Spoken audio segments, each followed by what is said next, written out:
ఏపీలో కూటమి అఖండ విజయం సాధించిన నేపథ్యంలో కొందరు టీడీపీ అభిమానులు కాలినడకన శ్రీశైలం బయలుదేరారు.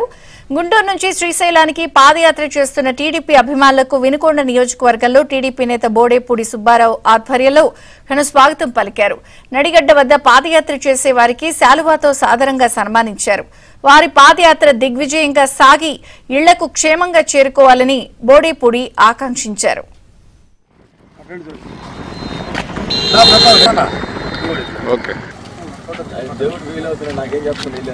మరి మనం అటు మీద ఉండాల్సింది నడిగడ్డ బోర్డు కనపడాలి.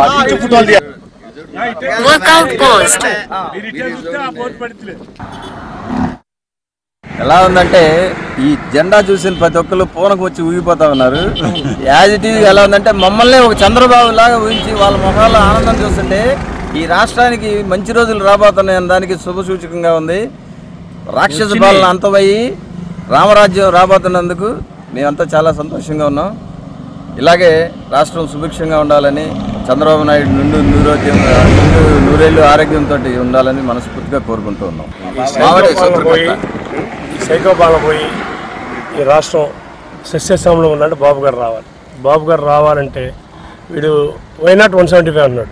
అందరం భయపడేట్టుగా వాడి మాటలకి శివయ్య నువ్వన్నా కాపాడి రాష్ట్రాన్ని వీడి నుంచి ఇది జరిగితే మేము పాదయాత్రగా మళ్ళీ వస్తాం నీ కాడికి అని మనం మొక్కున్నాం. వైనాట్ 164 కొట్టి చూపించాం వాడికి. ఆ హ్యాపీనెస్లో దానికోసం పాదయాత్రకు రావాలనుకున్నాం. మా మిత్రులు కూడా వెంటనే సంగీతంగా మేము కూడా వస్తాం నీ తోడన్నారు. గుంటూరు నుంచి ఈరోజు ఈ నడిగడ్డ గ్రామం ఇచ్చేసరికి మాకు ప్రతి ఊర్లో పార్టీ కార్యకర్తలు కావచ్చు, అభిమానులు కావచ్చు, ప్రతి ఒక్కరూ ఎదురొచ్చి మాలోనే చంద్రబాబు నాయుడు గారినో పార్టీ హైకమాండ్నో చూసినట్టుగా భావించి ఘన సత్కారాలు చేస్తూ ఆఖరికి మేము వద్దంటున్నా కూడా మాకు అవసరం లేదంటున్నా కూడా తిరుబండారాలు మాకు ఏం కావాలని అడుగుతూ అడుగడుగునా మాకు వెన్నంటి ఇక్కడ దాకా మమ్మల్ని నడిపించారు.